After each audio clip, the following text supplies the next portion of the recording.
Everyone has a different retirement number in their head. Maybe it's $1 million, maybe it's $2 million, maybe it's more. But this number doesn't create your retirement. Income does.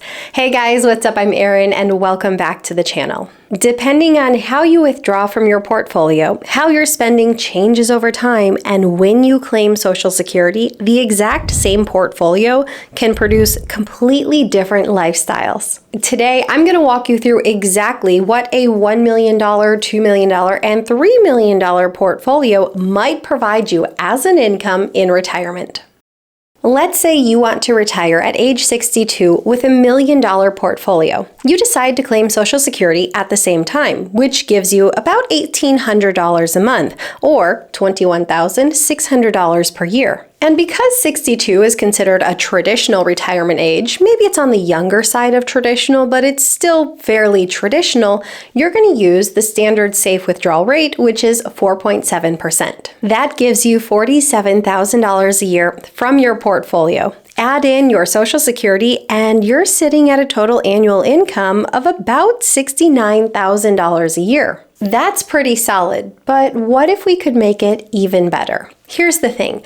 I'm not a huge fan of flat spending models, and the reason is pretty simple. Almost every single piece of retirement research and retirement data out there on spending shows that spending declines as you age. And the decline is real. It's not inflation adjusted. The real decline in spending is about 1 to 2% per year. And that decline is even more common among wealthier retirees. And make no mistake about it, if you have a 7-figure investment portfolio, the data will label you as a wealthy retiree, even if you don't feel wealthy on an emotional level. And many retirees who have $1 million or more nest egg do not describe themselves as wealthy. Many describe themselves as comfortable. So if you believe your spending will decline at a rate of about 1% per year, you can safely start with a higher withdrawal rate. Instead of 4.7%, you could start with a rate of about 5.5%. That would give you about $55,000 from your portfolio,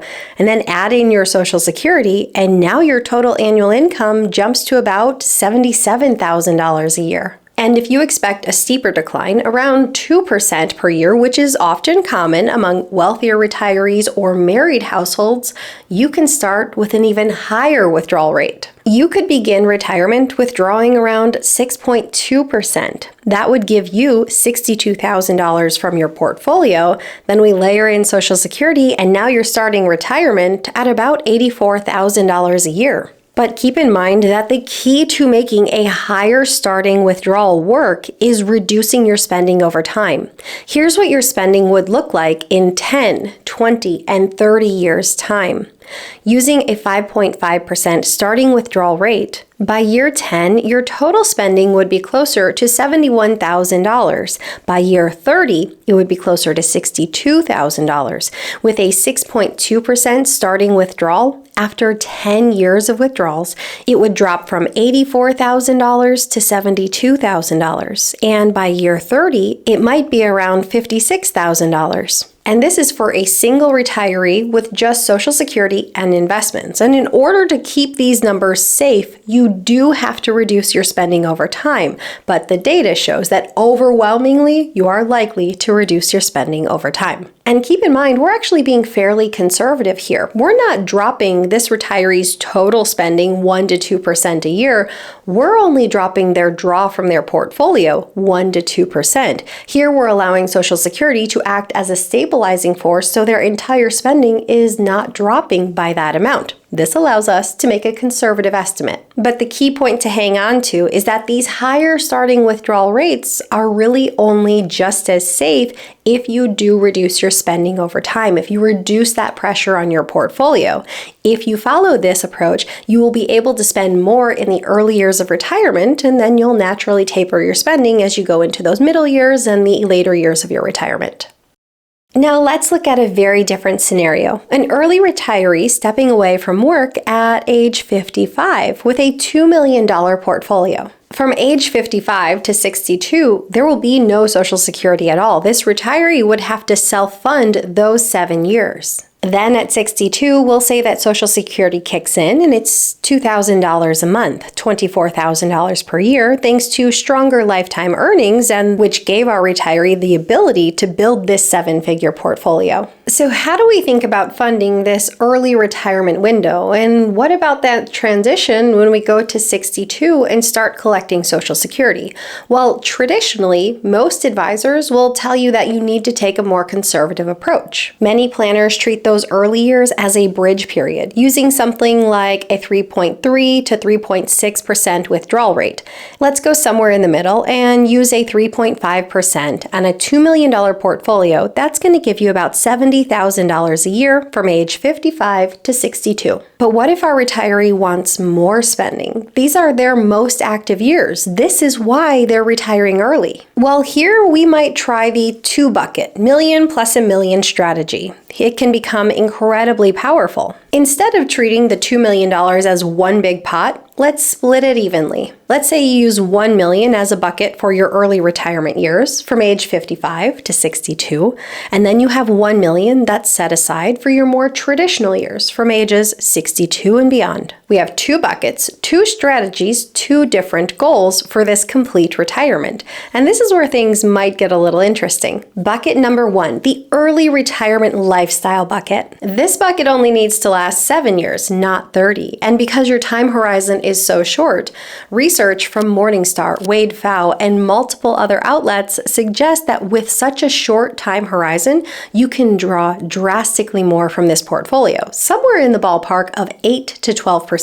So let's split the difference. Let's assume that our retiree is going to use a 10% withdrawal from their $1 million bucket. This gives you an income of $100,000 per year from age 55 to 62.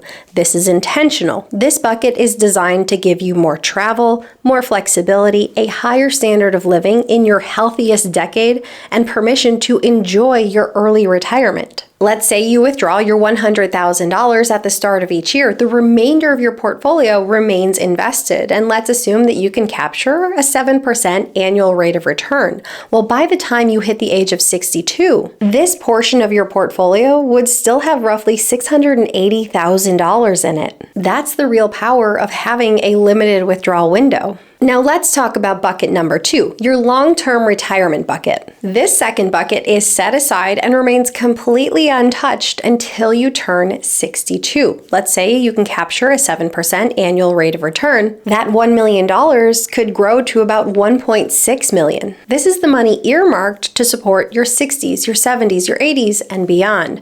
And because you're now at a more traditional retirement age, we're shifting from a higher withdrawal to a more traditional safe rate of withdrawal. Here's what that might look like. If we apply a 4.7% withdrawal to this portion of the portfolio, that would give us an income of $75,000 a year. A 5.5% withdrawal, about $88,000 a year. And a 6.2% withdrawal, about $100,000 a year. But remember, at age 62, our retiree is now eligible for Social Security, and they're eligible for $24,000 a year. Once we factor in Social Security at age 62, the total income for this individual at a 4.7% withdrawal rate is about $99,000 a year. At a 5.5% withdrawal rate, about $112,000 per year. And at a 6.2% withdrawal rate, it's about $124,000 a year. This might be a completely comfortable income, and in many cases, it's right in line or even surpasses the income they had in their early retirement years. But remember, that's just looking at the long-term bucket. Our early bucket still has about $680,000 sitting in it. So what if we now combine these two buckets? Our retiree's total portfolio is closer to about $2.3 million at age 62. So now the numbers are even stronger. If we want to apply these withdrawal rates to the entire portfolio, using a 4.7% withdrawal, their total income could be closer to $131,000. At a 5.5% rate, it's closer to $150,000. And with a 6.2% withdrawal, it's closer to $166,000. These are extraordinarily strong income levels, especially after enjoying $100,000 from the first bucket from ages 55 to 62. And here's the real power of this two-bucket approach. By separating your early retirement dollars and your long-term retirement dollars, you give yourself permission to spend significantly more from the early portion of your retirement portfolio while still protecting the money for your 60s, 70s, 80s, and beyond. This plan delivers something many retirees never get: a luxurious early retirement plan combined with a secure long-term retirement plan.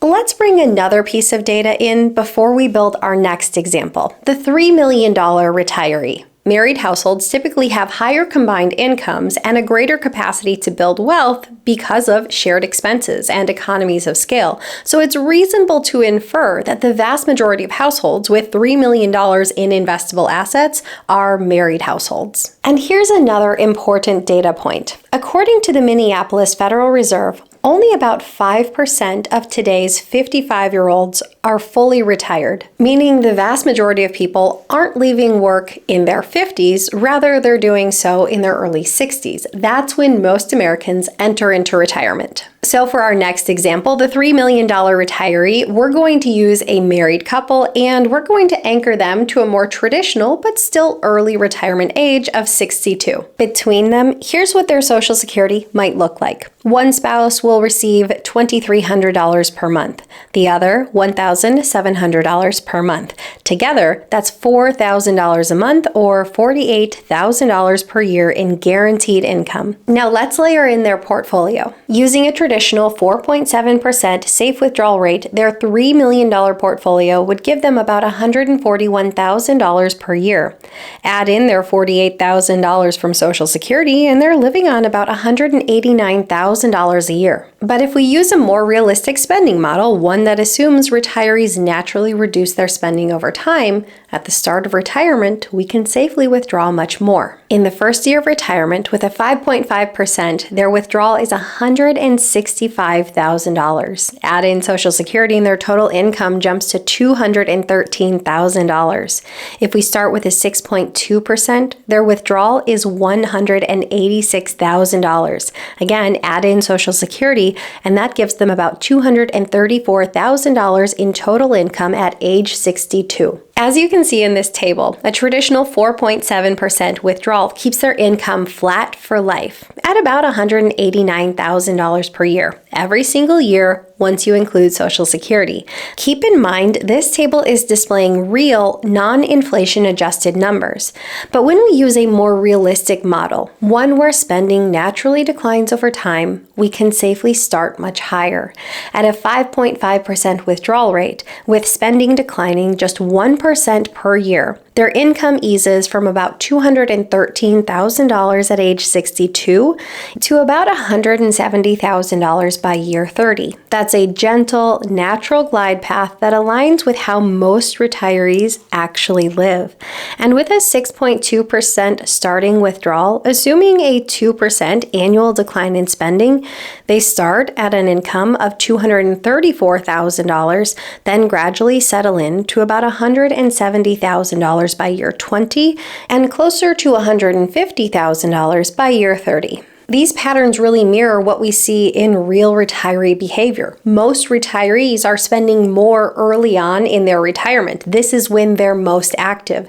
And then over time, as they ease into their 70s and their 80s, their spending naturally tapers. As to be expected, a couple retiring with $3 million in investable assets will be able to maintain elevated levels of spending throughout the course of their entire retirement. We've walked through all three retiree profiles individually, but I also want to do a quick comparison of all three so we can really see how the income from a $1 million, $2 million, and $3 million portfolio, combined with Social Security, differs over time. At $1 million, even with Social Security, you're looking at an annual income of roughly $69,000 to $84,000, depending on whether you use a traditional withdrawal rate or a higher starting withdrawal with planned spending declines. At $2 million, the picture changes dramatically, especially if you use the two-bucket strategy. You can spend $100,000 a year in your 50s and then transition to $130,000 to $165,000 a year you're at age 62 once Social Security and your larger long-term bucket kick in. And at $3 million, you're in an entirely different tier. Your starting income at age 62 ranges from about $189,000 to over $234,000. And even with declining real spending over time, you maintain extremely strong income levels well into your 80s and 90s. When you see all of these side by side, the pattern becomes kind of obvious. Every $1 million doesn't give you the same retirement. The first million buys you safety, the second buys you options, and the third buys you freedom. Now, before we wrap up, I want to add something that often doesn't get talked about enough, the tax angle. Because once you start talking about higher withdrawal rates and bigger Social Security benefits, your tax picture becomes just as important as the income you have in retirement. Here's where things get interesting. Many assume Social Security is tax-free, but that is certainly not always the case, especially for higher asset households. For married couples, once your combined income crosses $44,000 a year, up to 85% of your Social Security benefits become taxable. A couple with an income around $180,000 or $230,000 a year is well above that threshold. So yes, 85% of their Social Security benefits is likely to be taxed. And it's not that it's taxed at 85%, it's just that 85% of their Social Security benefits would be included in their taxable income. And this is where tax planning truly starts to pay off.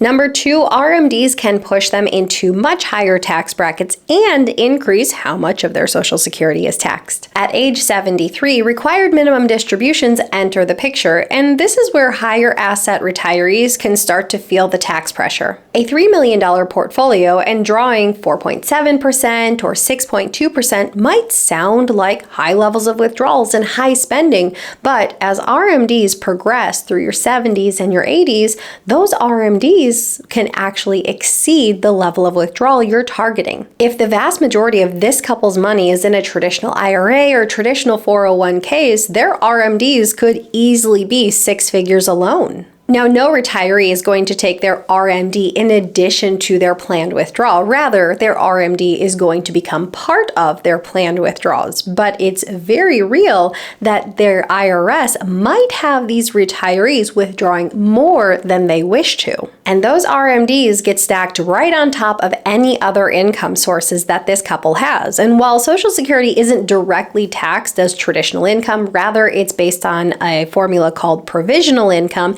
it does include the following: half of their Social Security benefits plus their RMD plus any other taxable income. So a large RMD can do 2 things at once. It can push them into a higher marginal tax bracket and cause more of their Social Security to become taxable, up to the full 85%. Meaning the tax hit is multiplied. They face a higher marginal tax rate on their income, and more of their Social Security becomes taxable in the process. This is why tax planning in your 40s and your 50s and your 60s is such a big deal. You're trying to manage those future tax brackets when you still have influence before the IRS forces your hand.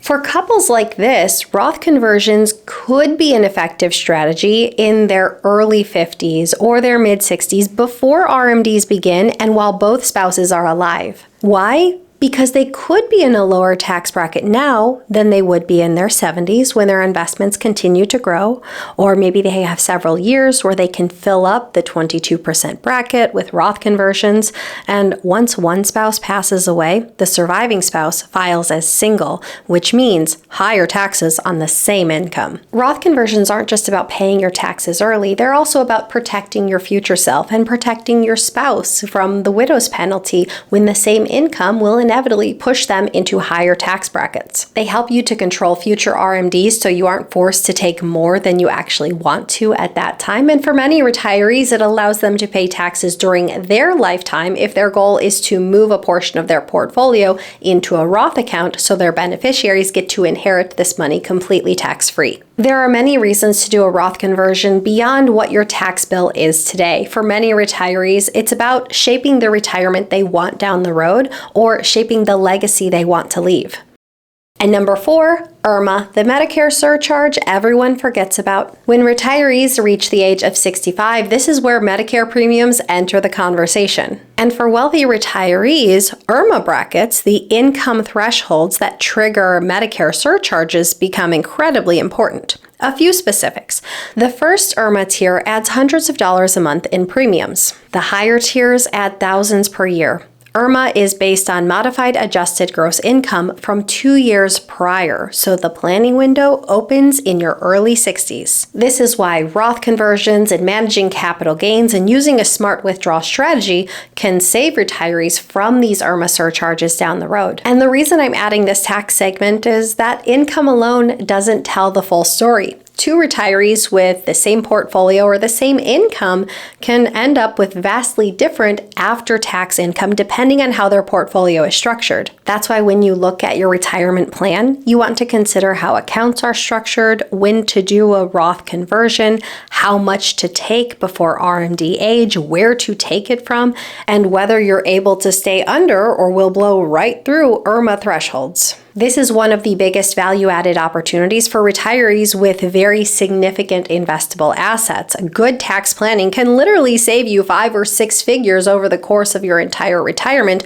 often without changing your lifestyle at all. And at the end of the day, the goal isn't to strive for $1 million, a $2 million, or a $3 million portfolio, but rather the goal is to understand what type of income these portfolios could provide. Your number is not going to be the same as anyone else's. It depends on your lifestyle, your goals, and the kind of retirement you want to live. This video is simply to show what's possible, the real income streams that these types of portfolios could create. The goal is that you can see the strategies utilized within this portfolio to more accurately and confidently plan for your own retirement. So what are your thoughts on these different portfolios? Leave them in a comment down below. I post new videos every single week. If you got anything at all out of this one, please give it a like. If you're new here, please consider subscribing, or if you know of someone who might get something out of this type of content, please consider sharing. I'll see you soon. Bye. Decline is even...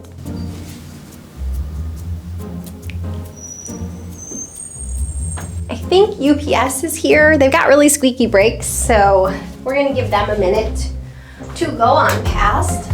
It is UPS. I can spot that UPS truck a mile away. Squeakiest brakes ever. When the Amazon truck rolls by, their brakes aren't squeaky. I'm not trying to pit a war, but hey, UPS, fix your brakes. No, I love UPS. I love Amazon. They're all great. As you can see, I'm gonna try to do this in one. It's a lot. You know I'm gonna mess up. I'm so sorry, but I do try. We're not gonna mess it up. Let me get my little kid reading voice on, like how I read to my son. I don't get do-overs with those books, so here we go. Gonna nail every word. No mistakes. I got this. Verse. I almost nailed it, but I want to say one other thing.